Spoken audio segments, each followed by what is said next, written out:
waayahay wuxuu ahaa gudoomiyaha xisbiga ha noolaato cismaan abakor bal haatana u leexdo gudoomiye ku-xigeenka xisbiga ha noolaato cali shariif ha noolaato ahaan idinka halkey ka taagan tihiin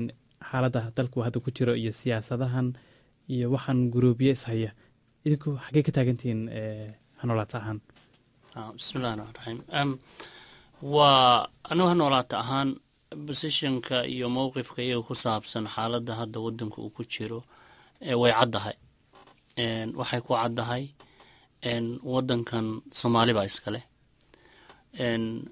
cudurkiisana iyagunba daweynaya marka waxa ugu horeeya aan leenahay waxa weeye shisheeyuhu waddanka ha ka baxeen shisheeyaha ama askar bay noqon karaan qoryo wadata ama waxay noqon karaa oo sida yani nimankan ugandayska iyo ruwandayska oo kale ama waxay noqon karaan kuwa lacag wata ama waxay noqon karaan kuwan muxuu ahaayey UN baan nahay intay yidhaahdaan ummaddu muxuu ahaayey yani kala qaybinaya marka xalka soomaalidu in soomaalida loo daayo oo maxay ahayd dadka aan soomaalida ahayn ay meesha ka baxaan taasi waa midda labaad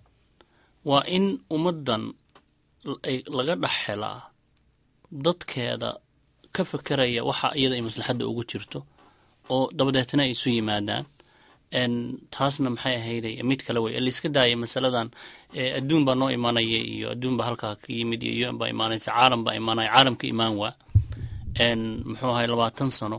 caalamku waxa uun ka yimid wuxuu ahaa wax dadka isku baabi'iya wax dadka isku diraan in dadka sii kala fogaadaan marka waxaan leenahay soomaaliyey xalkiina waa inuu idinka dhex yimaado wey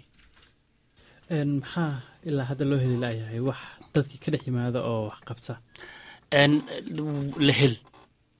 ma fahamtay waa la helay oo wax loo helay markii ugu horreysay wax soomaali leedahay ay yimaadeen oo dadkii ka dhex yimid oon si ficlan aan u aragno 2006kii bay ahayd markii maxaakiimtii gobolka banaadir iyo agagaarkiisa ay ka soo baxday laakiin waa lagu soo duulay oo waxa la yidhi waad wanaagsan tihiin dadka soomaaliduna waa u wanaagsan tihiin laakiin idan ma rabno laga burburi dadkii marka duulaankii markii lagu soo duulay la rabay inay isdhiibaan ismayn dhiibin way dagaalameen yacni qoraaladu kuwooda ugu ron waxay sheegaan 17,000 soomaaliya inay dagaalka xamar iyo agaarkiisa lagu dilay malaayiin baa ku barakacday hantidoodii iyo xoolahoodii baa la boobay haddana dadkii ismayn dhiibin kadibna waxay noqotay markii muxuu ahaaye dagaalkii xoog ahay caburintaha uu shaqayn waayey xabashadii iyo wixii watay ay ku jabeen in la yidhaahdo war caqli aan raadin xoog wixii lagu jabin waaye meeshaas weeye meesha ay ka yimaadeen qolyahan jabuuti group la dhaho oo hadda qaarkood xamar joogaan in maxay ahayday la yidhaahdo kooxdii gacanka siyaasadda ee muqaawamada bal hala kala jabiyo oo muxuu ahaayey si dagaalkan iyo muxuu ahaayey hasiimadan ku dhacday xabashida loo xadido way ku guulaysteen in wejigii siyaasadeed oo muqaawamada ay kala jabiyaan taas weeye midda maantay dhashay booskan la joogo oo ah 4 qof ee muxuu ahaayey yacni khaa'in wadaniinka ahaa ee raacay xabashida oo cabdullaahi booskiisii bedelay oo askar shisheeye loo keenay in muxuu ahaay kuwii halgamahayay halgankood si ay carqalada ugu noqdaan marka wixii waxa weeye ummaddii halgankii xoog iyo dagaal iyo waxaasi caqlina waa loo baahan yahay caqliga loo baahan yahay waxa weeye waddankan wuxuu ka dhexeeyaa soomaaliya oo dhan koodii wadaadka ahaa koodii waranlaha ahaa ummaddii oo dhan baa waddankan iskale marka siyaasadda loo baahan yahay waxa weeye wax rag iyo dumar wadaad iyo waran leh ummaddii oo dhan ka dhexeeyo oo soomaali leedahay in soomaalida dhexdeeda lasoo dhigo waxaasna waa hadafka ay ha noolaata ka duulayso baana kaas ah hadda hanoolaata ma aha xisbi hubaysan kuwii hubaysnaana waa la burburiyey dadkuna rabeen waddankana ka yimid marka sidee rabtaan inaad fikradihiina aad ku gudbisaan xaggeese idinku joogtaan hadda waa war fiican weeye ha noolaata ahaan annagu ma hubaysnin waa runtaa laakiin hubkiina soomaalidii hubkii waxba lagaga qaadi waa waxa Soomaali lagu lugoy waa caqligooda oo lagu ciyaaro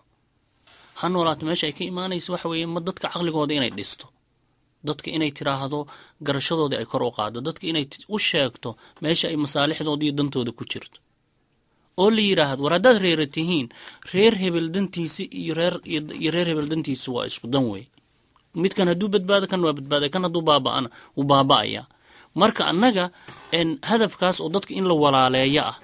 oo dadku in la walaaleeyo oo wacigooda lasoo dhiso la walaaleeyo kaasaan wadnaa masalada kale aan wadno waxa weeye oo bilmithaal xageed joogtaan markaad leedahay hadda waxaan jirnaa sanad iyo xoogaa April 2000 muxuu ahay 8kii 26keedii baa ha noolaato lagu dhawaaqay ilaa imaantana meel ayna Soomaali ay joogto waddanka gudihiisa maaha kaliya dibad iyo gudaba meel Soomaali ay joogto aysan dadkii Soomaaliyeed oo ha noolaata is ka dhex shaqaynaynin oo joogin ma jirto marka taas laftirkeeda waxay nagu dhiirigelinaysaa dadku hadday helaan hoggaan fiican iyo hadaf wanaagsan oo lagu liid garaayo inay iyagu laftirkoodu muxuu ay soo jawaabayaan si maxay ahayd ay u taageeraan waayahay dhegeystayaal waxaad dhegeysanayseen qaybta dhegeysiga ee ha noolaato waxaana uga hadlaynay xaaladda uu haatan dalka ku jiro waxaa igala qayb qaadanaya guddoomiyaha xisbiga ha noolaato cismaan abubakar guddoomiye ku-xigeenka cali shariif iyo xoghayaha siyaasadda ee cabdiweli garaad